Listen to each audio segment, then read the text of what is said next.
పశ్చిమ గోదావరి జిల్లా కొవ్వూరులో టీడీపీ అధినేత చంద్రబాబు నాయుడు రోడ్ షో నిర్వహిస్తున్నారు. ఆ విశేషాలను ఇప్పుడు ప్రత్యక్ష ప్రసారం ద్వారా చూద్దాం. ఈ రోజు ప్రభుత్వం తమ్ముళ్ళు టపాకాయ నిలబడి టపాకాయ నిలబడి ఈ రోజు మీరు చూస్తే ఈ ప్రభుత్వం మీనమేషాలు లెక్కేస్తా ఉంది. రైతుకు న్యాయం చేయడం లేదు, రుణాలు మాఫీ చేయలేదు. ఇక్కడ ఇప్పుడే నాకు ఒక పిటిషన్ ఇచ్చారు.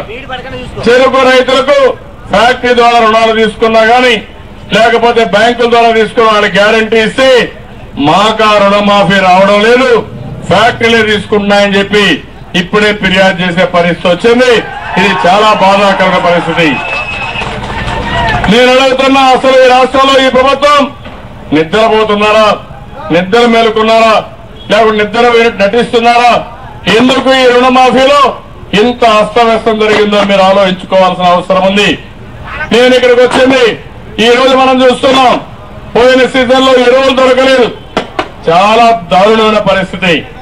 ఎక్కడ చూసినా ఎరువుల కోసం క్యూలు కట్టడం, ఆడవాళ్ళు ఇప్పుడు పోయి డిపో దగ్గర పోవడం, షాప్ దగ్గర పోవడం, ఎరువులు దొరకపోతే చాలా బాధపడి లాఠీ చార్జీలు కూడా జరిగాయి. కడకు కాంగ్రెస్ నాయకులు ఎరువులు కూడా బ్లాక్ మార్కెట్ లో అమ్ముకున్నారు, వేరే ప్రాంతాలకు పంపించారు. అది కూడా మీరు చూస్తే చాలా దారుణం. ఒక రైతుకు ఒక ఎకరాకు ఒక బస్తా అన్నారు, అది కూడా రైతుకు ఒక బస్తా అన్నారు. ఎకరా పైనుంటే ఎంత బాగున్నా 2 బస్తాలు ఇచ్చారు. ఎకరాకు మీరు 7 బస్తాల నుంచి 8 బస్తాలు ఎరువు వాడే పరిస్థితి వచ్చింది. ఆ విధంగా ఎరువు కావాల్సి వస్తే మీకు ఎరువు ఇవ్వకుండా పూర్తిగా మీకు అన్యాయం చేశారు, దగా చేశారు.